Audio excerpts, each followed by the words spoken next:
दोस्तों, जहां एक तरफ रूस, यूक्रेन, इजराइल और ईरान जैसे शक्तिशाली देश भी आपस में झगड़ने में लगे हुए हैं, तो वहीं चीन और ताइवान के इस बढ़ते विवाद ने दुनिया भर के तमाम देशों का ध्यान अपनी तरफ खींच रखा है। क्योंकि अभी हाल ही में आई खबरों के मुताबिक चीन कई महीनों से ताइवान के एयर और मरीन स्पेस में लगातार दखल देने की कोशिश कर रहा है। वो अपनी इस दखल अंदाजी से दुनिया को ये दिखाना चाहता है कि ताइवान पर अभी भी उसका आधिपत्य स्थापित है और अगर किसी ने भी इस विवाद के बीच आने की कोशिश की तो उससे युद्ध निश्चित है। जिसके चलते उसने अभी कुछ दिन पहले ही अपने करीब 172 फाइटर जेट से ताइवान के इस इलाके में एक मिलिट्री ड्रिल करके अपने दुश्मनों को इस विवाद से दूर रहने के साफ संकेत दिए थे। जिसके जवाब में अमेरिका ने भी अपनी शक्ति का प्रदर्शन करते हुए चीन को ये संदेश देने की कोशिश की थी कि अगर चीन ताइवान पर हमला करता है तो उसे ताइवान से पहले अमेरिका की भारी भरकम सेना का मुकाबला करना होगा।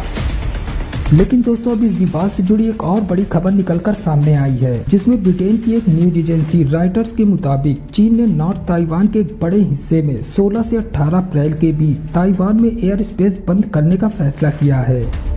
इस दौरान ऐसा बताया जा रहा है कि इस हिस्से में सिविल या फिर कॉमर्शियल किसी भी तरह की कोई भी फ्लाइट्स ऑपरेट नहीं की जाएंगी, जिसका सीधा असर साउथ कोरिया, जापान और नॉर्थ अमेरिका जाने वाली फ्लाइट्स पर देखा जाएगा।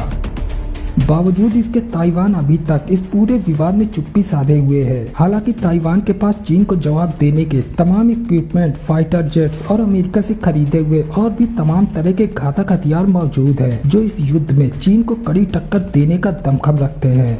जबकि दूसरी तरफ अगर चीन के लिहाज से देखा जाए तो चीन के पास इस वक्त मौजूद दुनिया की सबसे बड़ी नौसेना और उसके पास एक से बढ़कर एक घातक हथियारों की पूरी फौज मौजूद है। लेकिन फिर भी चीन ताइवान को सिर्फ युद्ध की धमकी ही देता रहता है। वो कभी भी खुलकर ताइवान पर हमला नहीं करता। तो आइए दोस्तों, इसे समझने की कोशिश करते हैं कि आखिर चीन के पास इतनी भारी भरकम फौज होने के बावजूद भी वो ताइवान पर हमला करने से क्यों कतराता रहता है। और साथ ही समझेंगे कि जब भी चीन ताइवान के बीच विवाद शुरू होता है तो अमेरिका हमेशा ताइवान की मदद के लिए बिना बुलाए ही वहां क्यों पहुंच जाता है। तो आइए दोस्तों, पहले समझ लेते हैं कि चीन के पास इतनी भारी भरकम सेना होने के बावजूद वो अब तक ताइवान पर हमला क्यों नहीं कर पाया। दोस्तों, यूनिवर्सिटी ऑफ लंदन के प्रोफेसर स्टीव त्सान की माने तो चीन दुनिया के लिए एक बड़ा बिजनेस टाइकून जरूर हो सकता है, लेकिन उसके पास अभी भी अमेरिकी डॉलर और पश्चिमी बॉन्ड्स की कमी है।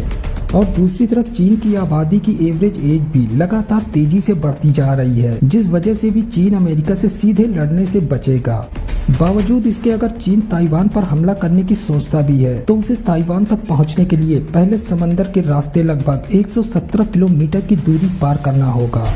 जो चीन के इन बौने सैनिकों के लिए कोई आसान काम नहीं होगा। क्योंकि जिस तरह ड्रैगन के फाइटर जेट ताइवान की सीमा में लगातार घुसपैठ कर रहे हैं, ऐसे में अगर चीन समंदर के रास्ते ताइवान तक पहुंचने की कोशिश करता भी है तो समंदर में हरकत होते देख ताइवान बिना वक्त गंवाए अपनी लैंड बेस्ड क्रूज मिसाइलों से चीनियों पर हमला कर उन्हें समंदर में ही ढेर कर देगा।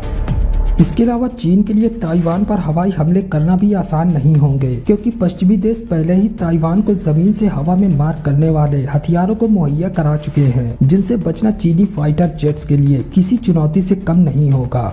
और अगर अब बात चीनी पैरा ट्रूपर्स की करें तो चीनी आर्मी के पास पैरा ट्रूपर जैसी कोई भी कमांडो यूनिट मौजूद नहीं है, जिस कारण चीनी सैनिक सिर्फ समंदर और जमीन के रास्ते ही ताइवान में प्रवेश कर सकते हैं।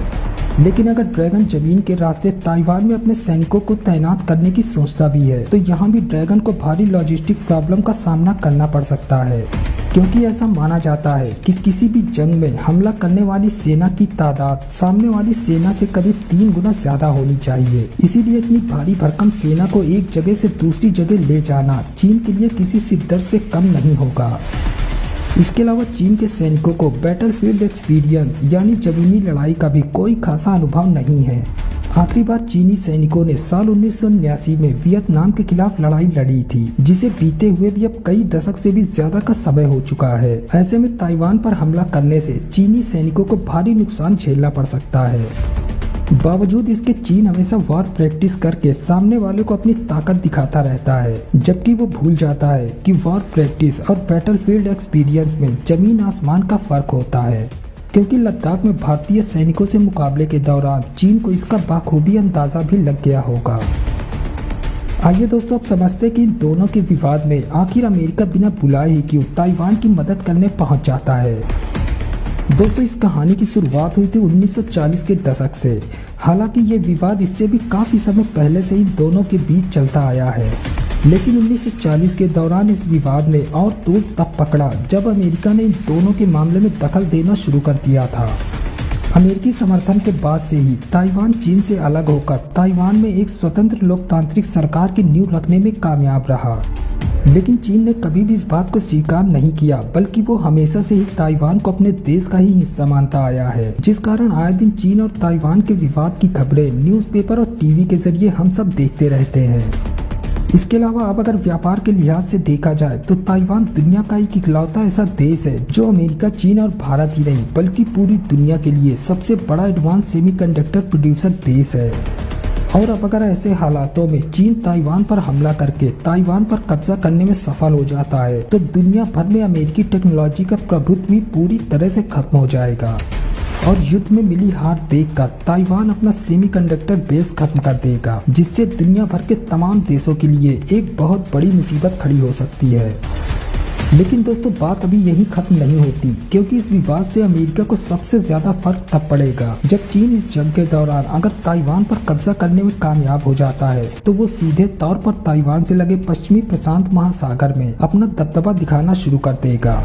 जिससे गुआम और हवाई द्वीप पर मौजूद अमेरिकी मिलिट्री बेसेस तक आसानी से ड्रैगन की पहुंच हो जाएगी। और अमेरिका ऐसा कभी नहीं चाहेगा कि चीन किसी भी तरह उसके मिलिट्री बेसेस तक पहुंच पाए।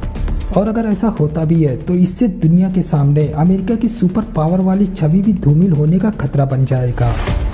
इसीलिए दोस्तों अभी हाल ही में अमेरिका ने ताइवान में चीन के खिलाफ अपनी शक्ति का प्रदर्शन करके ड्रैगन को ये संदेश देने की कोशिश की थी कि ताइवान से दूरी बनाए रखने में ही चीन की भलाई है,